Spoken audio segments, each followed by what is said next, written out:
B and B S C part second online classes में आपका स्वागत है। आज अपन अध्ययन करेंगे मानव प्रजाति।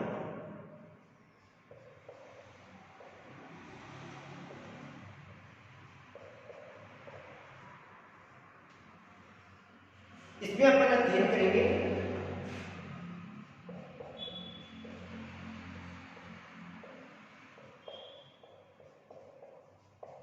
मानव प्रजातियों की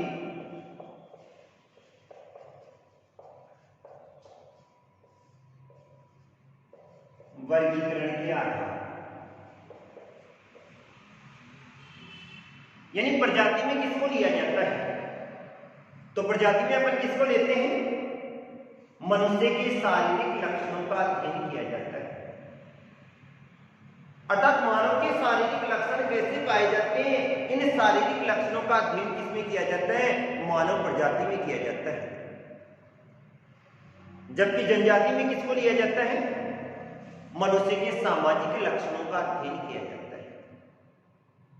कल अपन ने अध्ययन किया था और विभिन्न भूगोलवेताओं की परिभाषा का अध्ययन किया था और सभी ने यही कहा था, मानव प्रजाति नस्ल को प्रकट करती है, न कि सभ्यता को। अर्थात इसमें मानव के बाह्य शारीरिक लक्षणों का अध्ययन किया जाता है। ये मनुष्य में जो बाह्य शारीरिक लक्षण है, ये किसके द्वारा प्रकट होते हैं? विभिन्न प्रकार की प्रजातियों का विकास कौन से कारणों से हुआ है? तो ये वाला जो विकास हुआ था वो या तो जलवायु परिवर्तन के कारण से हुआ था, या मानव शरीर में पाई जाने वाली जो ग्रंथियां थी उनके द्वारा उत्सर्जित जो हार्मोन थे उनके द्वारा, या फिर बाद में प्रजातियों के मिश्रण के द्वारा, या मनुष्य की स्वयं की जो इच्छा थी, छांट चॉइस थी, उसके द्वारा। अब अपन बात करें मानव प्रजातियों के वर्गीकरण के कौन कौन से आधार हैं। तो सबसे पहले आता है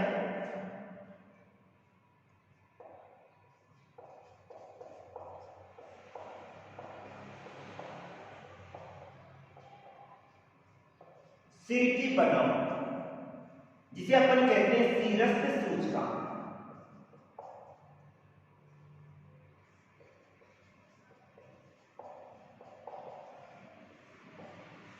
यानी इसके अंतर्गत सिर की बनावट को लिया जाता है और ये सबसे अधिक मनुष्य में स्थायी रहने वाला लक्षण है।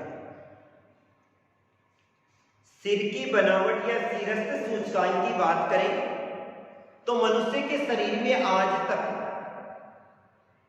सबसे अधिक स्थायी रहने वाला लक्षण कौन सा है? सिर की बनावट। इसे शीरस्थ सूचकांक के द्वारा मापा जाता है, अर्थात कपाल सूचकांक कहा जाता है।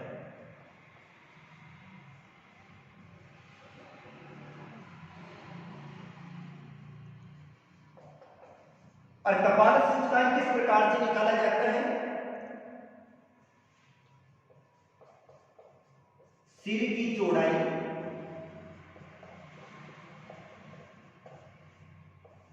बटे सिर की लंबाई इंटू 100। यानी कपाल सूचकांक के अंतर्गत सिर की चौड़ाई को लिया जाता है, सिर की लंबाई को लिया जाता है, इंटू 100 किया जाता है। इसका जो घातांक निकल कर आता है वो घातांक चाहे वयस्क व्यक्ति का हो, चाहे बच्चे का हो और चाहे महिला का हो, एक प्रजाति की कपालधारिता एक जैसी ही पाई जाती है। यह सबसे अधिक स्थायी रहने वाला लक्षण है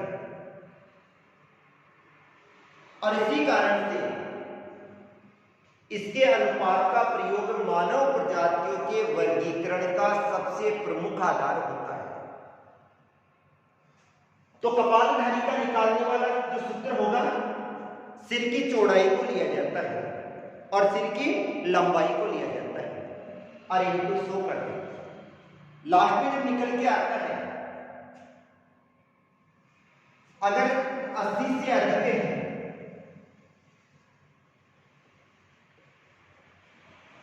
कितना आएगा, यदि 80 से अधिक आता है तो इसमें लघु शीर्ष को लिया जाता है।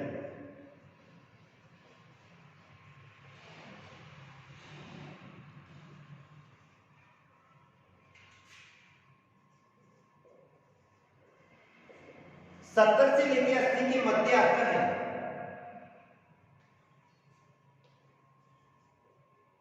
तो मध्यम शीर्ष, और ले से ले 70 या 75, इसमें कौन से आ जाएंगे, दीर्घ शीर्ष वाले आ जाएंगे, अर्थात जिनका सिर बड़ा पाया जाता है।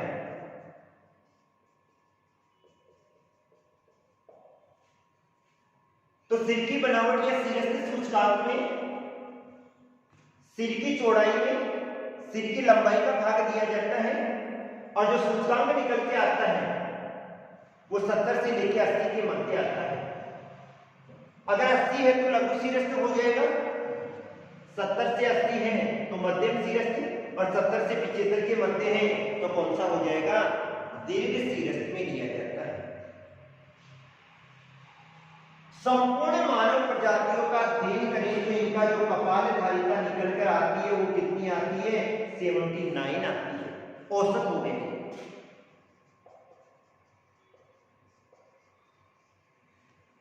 औसत शीर्ष सूचकांक कितना हो गया, 79।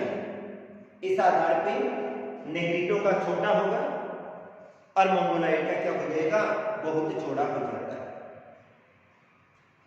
इसके बाद में आता है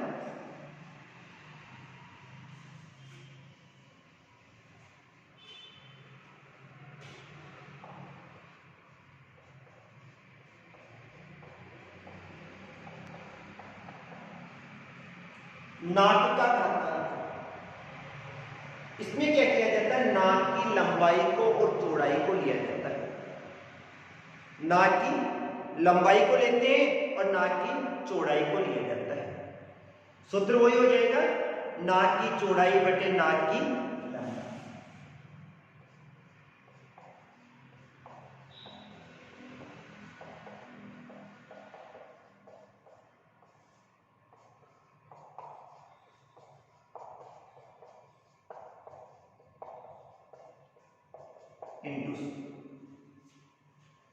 नाक की चौड़ाई को लिया जाता है, नाक की लंबाई को लिया जाता है, इनको क्या करते हैं, 100 करते हैं।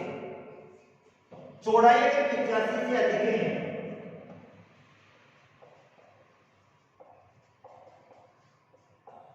तो चौड़ी नाक हो जाएगी। चौड़ाई अगर 85 से अधिक है तो चौड़ी नाक हो जाएगी। 75 से 85 है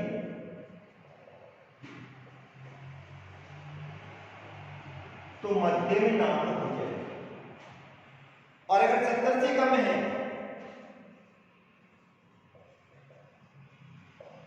तो फिर बाद में कौन सी हो जाएगी, पतली नाक।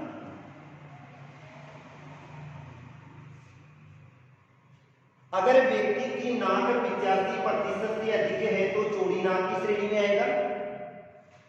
75 से लेकर 85 है तो मध्यम नाक में आ जाएगा, और 70 से कम है तो किस पे आ जाएगा, पतली नाक में आ जाएगा। कॉकेशियन प्रजाति के लोग पतली नाक के होते हैं। कौन से, कॉकेशियन प्रजाति के लोग पतली नाक के होते हैं, जबकि मंगोलाइड प्रजाति के लोग मध्यम चौड़ी नाक वाले होते हैं। इसके बाद में अपन तीसरा लेते हैं,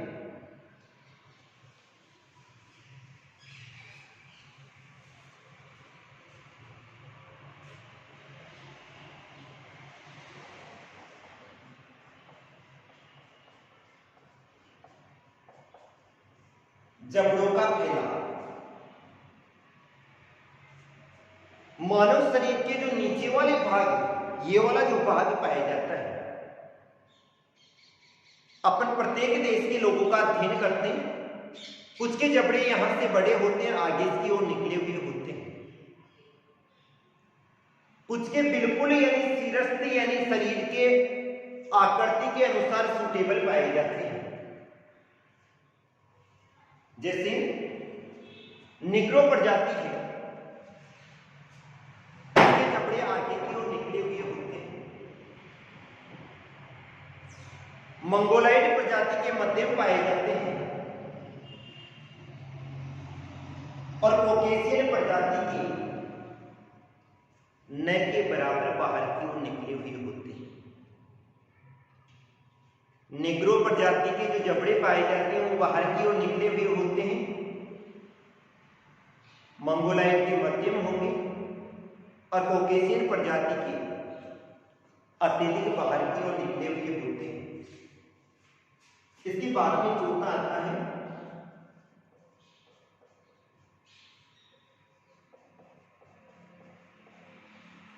कपालधारी। कपाल किसे कहा जाता है? खोपड़ी का जो ऊपर वाला भाग होता है, इसको अपन कपाल कहते हैं।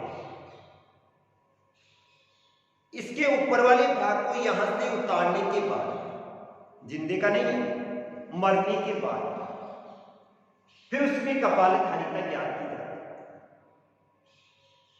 उसे कपाल में या तो जल भरा जाता है या सरसों के दाने या सरसों का तेल भरा जाता है और उसके बाद में उनकी कपालधारी का ज्ञान की जाता है। औसत अनुपात ज्ञान किया जाता है।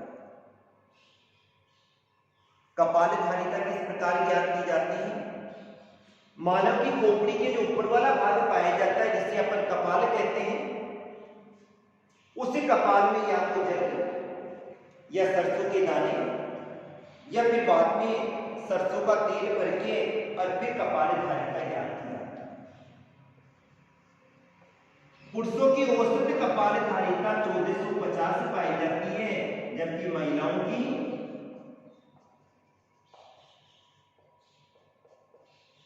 1300 पाई जाती है।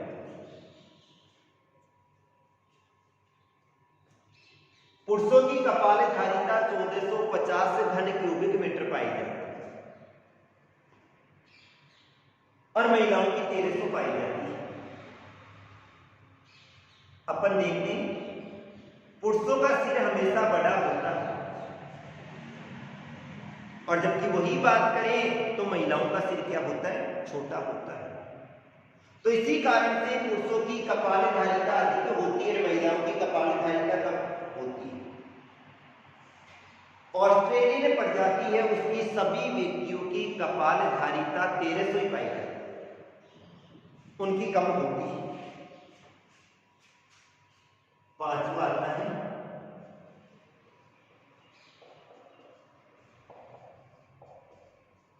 केसों की बनावट।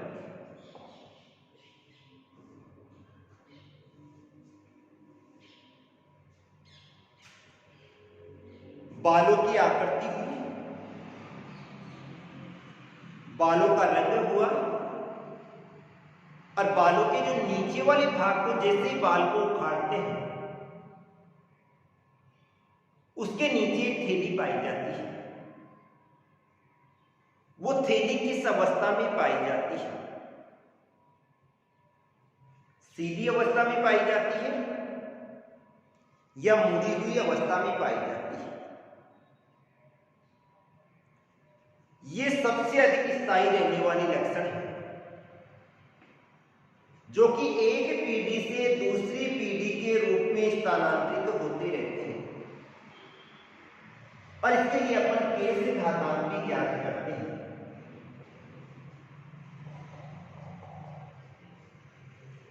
केश घातांक का मतलब होता है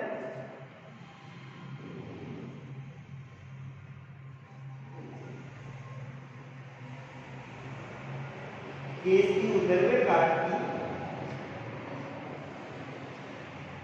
चौड़ाई बटे लंबाई इंटू। केस की उदरवे काट की चौड़ाई बटे लंबाई इंटू 100। उदरवे काट किस प्रकार काटते हैं, जैसे टीएस और एलएस काटते हैं, ट्रांसफर सेक्शन और लॉन्गिट्यूड सेक्शन, वैसे बाल की काट काटी जाती है। वो बाल किस अवस्था में पाया जाता है, वो अंडाकार पाया जाता है या गोलाकार पाया जाता है। दूसरा, बाल कैसे हैं, घुंघराले हैं, सीधे हैं या मध्य में हैं, जड़ की थैली मुड़ी हुई है या सीधी है। तो ये 3 वर्गीकरण के आधार होते हैं। कैसों की काट काटी जाती है, बाल कैसे पाए जाते हैं, घुंघराले हैं या सीधे हैं या किस अवस्था में पाए जाते हैं, और तीसरी बात है वो थैली मुड़ी हुई है या सीधी है। ये वाला जो केस घातांक होता है वो 40 से लेके 80% होता है। जैसे अपन अध्ययन करें, मंगोलाइड प्रजाति का 40 है, निग्रोइड का 80 है। कुछ में ये छल्लेदार भी पाए जाते हैं। इसके बाद में लिखते हैं शरीर का कद।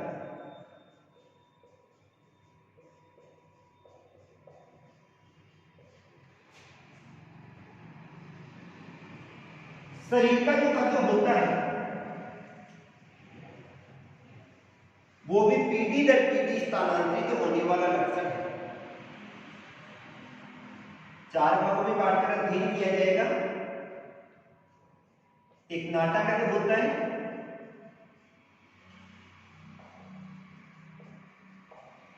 मंजिला कद, मंजिला का मतलब होता है मध्यम कद,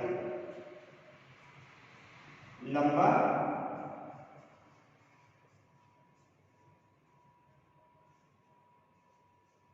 और बहुत लंबा।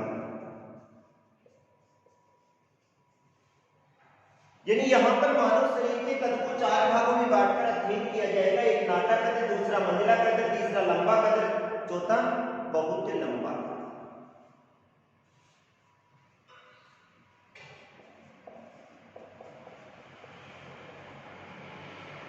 अगर व्यक्ति का कद 148 से लेके 158 सेंटीमीटर है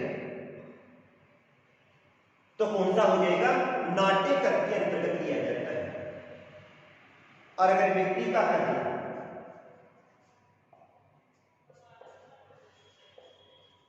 159 से 168 सेंटीमीटर है तो इसको किसमें लिया जाता है, मंझले कद में लिया जाता है। 169 से 172 सेंटीमीटर लंबे में और 172 से अधिक हो जाएगा तो फिर बाद में बहुत लंबे कद में लिया जाता है। कद के आधार पे 4 भागों में बांटा जाता है। नाटा कद हो गया, मंजिला कद, लंबा कद और बहुत लंबा। अगर व्यक्ति का कद 148 से 158 सेंटीमीटर है तो कौन सा हो गया, नाटा कद हो गया। अगर 159 से लेके 168 सेंटीमीटर है तो कौन सा हो गया, मंजिला कद हो गया। और 169 से लेके 172 सेंटीमीटर है तो किसमें आ गए, लंबे कद में। और 172 से अधिक हो गया तो इसको किसमें लिया जाता है, बहुत लंबे कद के अंतर्गत लिया जाता है।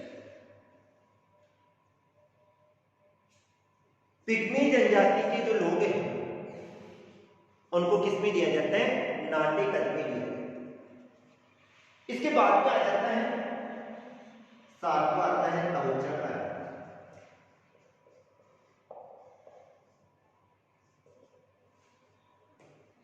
जलवायु परिवर्तन के साथ त्वचा के रंग में क्या हो जाता है, परिवर्तन हो जाता है।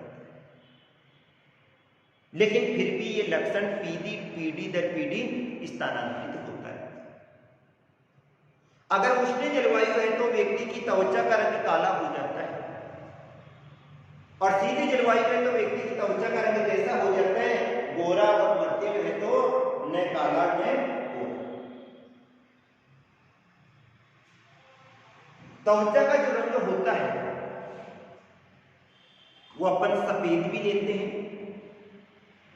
गेहुआ भी लेते हैं, भूरा भी लेते हैं, चॉकलेटी भूरा भी लेते हैं या काला भी लेते हैं, काला भी लेते हैं, गाढ़ा काला।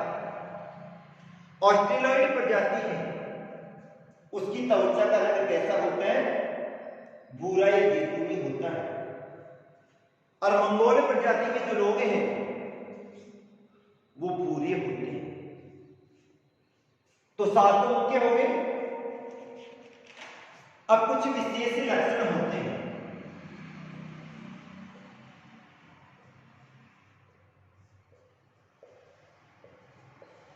जो केवल कुछ ही प्रजातियों में पाए जाते हैं।